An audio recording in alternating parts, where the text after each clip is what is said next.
బేతనీయ కుటుంబం హత్తుకుంది యేసుక్రీస్తు ప్రభువుని. మార్తా మరియ లాజరు కుటుంబం హత్తుకుని ఉన్నారు. అలా హత్తుకున్నారు కనుకనే ప్రభు ఎంతగానో ప్రేమించాడు ఆ కుటుంబాన్ని, బేతనీయ ఉన్నటువంటి మార్తా మరియ కుటుంబాన్ని. సహోదరుడు లాజరు చనిపోయినా కానీ 4 రోజుల తర్వాత అయినా కానీ లాజరు బయటికి రమ్మన్నప్పుడు అద్భుతం జరగలేదా? హత్తుకున్నటువంటి కుటుంబం. హిజ్కియా దేవుని హత్తుకున్నాడు. హత్తుకోవడమే కాదు, వాక్యానుసారంగా అంటే మోషే ఇచ్చిన ధర్మశాస్త్రాన్ని చక్కగా అనుసరించి నడిచాడు. అంటే వాక్యాన్ని అనుసరించి వాక్యానుసారమైన జీవితాన్ని జీవించాడు. అలాంటి జీవించాడు గనుకనే కావున యెహోవా అతనికి తోడుగా ఉండెను, తాను వెళ్ళిన చోటనెల్లా అతడు జయము పొందెను. ఎవరైతే క్రీస్తుని హత్తుకుంటారో, ఆయన వెంబడిస్తారో, వాక్యానుసారంగా జీవిస్తారో ఖచ్చితంగా దేవుడు ఎలాంటి స్థితిలో ఉన్న వారిని జ్ఞాపకం చేసుకుంటాడో. జ్ఞాపకం చేసుకున్నాడు హిజ్కియాని, పంపించాడు. మరణకరమైనటువంటి రోగం వచ్చినప్పుడు ఎవరిని పంపించాడు? ప్రవక్తను పంపించి, ఇదిగో నువ్వు చనిపోబోతున్నావు, ఇదిగో పెట్టే బేడ సదిరేసుకో, అయిపోయింది నీ పని.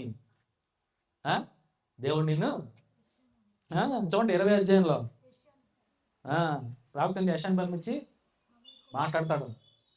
కానీ హిజ్కియా ఏమిచ్చాడు? విశ్వాసం ఇచ్చాడు. అదరలేదు, బెదరలేదు. మరణకరమైన రోగం అంటే మరణం అవ్వడానికి వచ్చిన రోగం అది.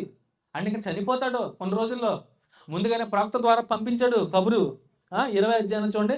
ఆ దినములో హిజ్కియాకు మరణకరమైన రోగం కలగగా ఆమోజు కుమారుడైన ప్రవక్త అయినటువంటి యెషయా అతనికి వచ్చి, నీవు మరణమవుచున్నావు, బ్రతుకవు గనుక నీవు నీ ఇల్లు చక్క పెట్టుకోమని యెహోవా సెలవిచ్చున్నాడు అని చెప్పగా, ప్రవక్త నోట ఏముంటది?